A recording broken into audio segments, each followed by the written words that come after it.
Elizabeth Knowles, and I live and work in New York City and Northwest Connecticut. And this is Bloom, which I've created with my collaborator, William Thielen, who lives in Carbondale, Illinois. I like the idea that if a jogger or a dog walker walks by, that they come around the corner and have a wonderful surprise with a shot of color and have these organic forms just sort of burst through the greenery. And they don't need to really know anything except that they're walking in nature, and these are organic forms that hopefully are communing and having a dialogue with the nature that's already here.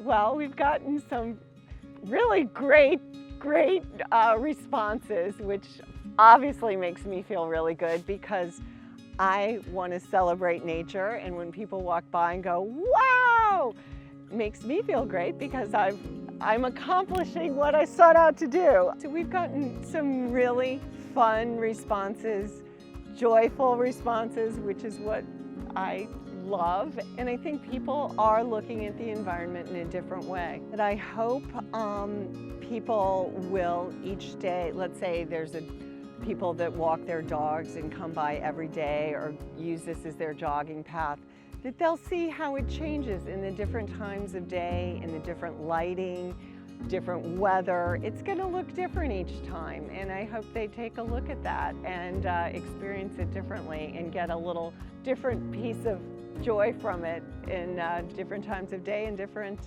weather patterns.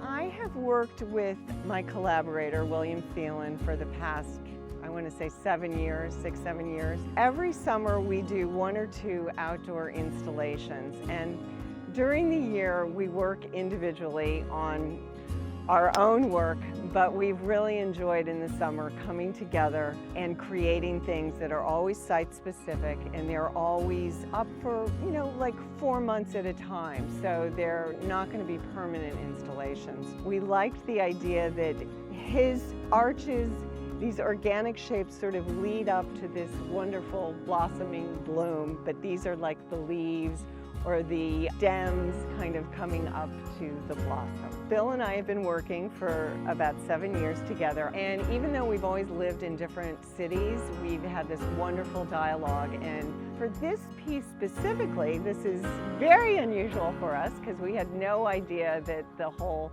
COVID-19 pandemic would happen. And he's in Illinois, can't travel, so we weren't quite sure how this would unfold. I get to the site yesterday and I have no bars here, so I'm trying to photograph him, what's been happening, and he, I had to wait till I got back home to see what he thought of what it was that we were doing here. But it worked out fine because we took a lot of photographs of what we were doing, and his idea was, we didn't want it to feel like 2 different sculptures.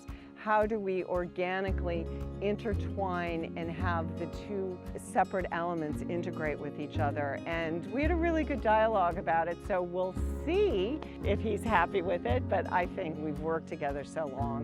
When it's finally done, he will be happy with the result.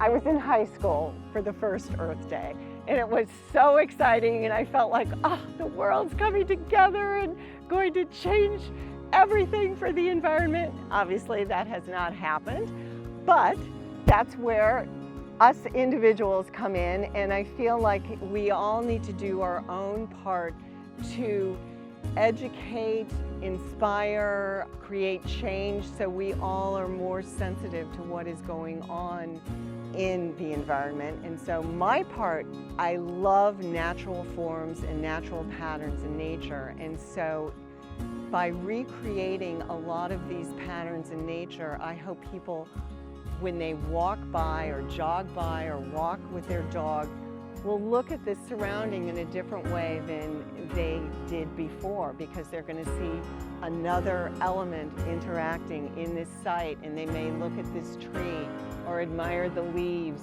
in a different way, or the way the light's shining on the piece and then shining on the tree. They're just going to come with a very different viewpoint and maybe a greater appreciation for this site than what they had before, and they might have just ran by. I think the value of public art is everyone can see it, everyone can experience it, and it's not limited to a gallery or a museum where people may feel a little intimidated.